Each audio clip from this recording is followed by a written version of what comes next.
Do you know of people who are fond of criticizing others behind their backs? Good morning, everyone. This is our reflection question for today.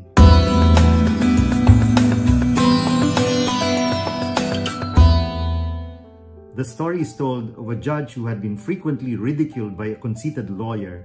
When asked by a friend why he didn't rebuke his assailant, he replied, "In our town lives a widow who has a dog, and whenever the moon shines, it goes outside and barks all night." Having said that, the magistrate shifted the conversation to another subject. Finally, someone asked, "But Judge, what about the dog and the moon?" "Oh," he replied, "the moon went on shining, that's all."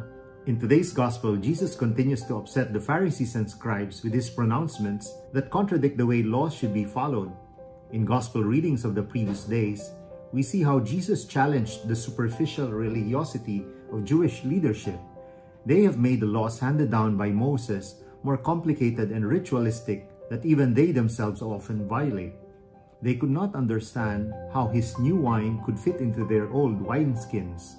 His message was that the laws are only good if they will foster his commandment of love. And so in today's gospel, as in the previous, the Pharisees are seen talking behind Jesus' back, very critical of him and plotting to bring him down.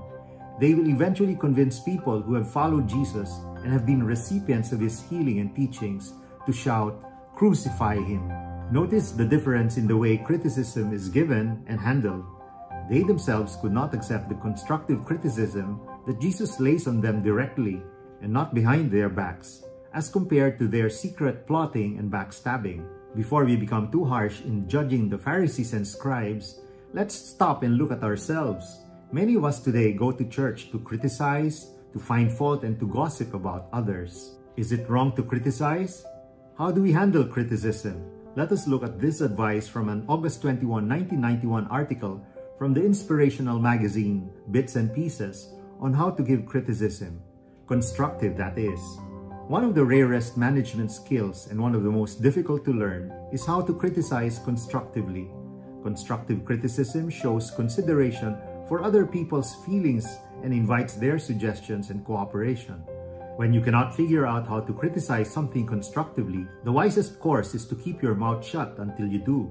Criticism that starts out by attacking people and putting them in the position of having to defend themselves often turns small problems into big ones.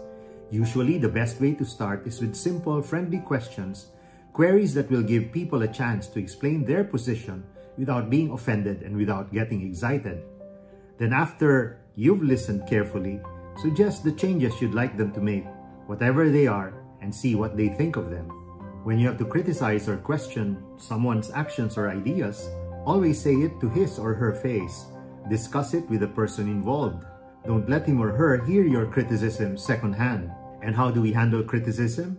Well, the answer is graciously and with much thought and prayers. There is always room for improvement. A certain Dr. Mitchell gave this advice. Someone in his congregation pointed out several faults in him and his preaching. Instead of retaliation or trying to defend himself, he looked at the woman and said, "If what you say is true, would you mind praying for me?" Let us pray. In the name of the Father, the Son, and the Holy Spirit. Amen. Heavenly Father, grant me the grace to offer only constructive criticism directly to the person I need to give it to.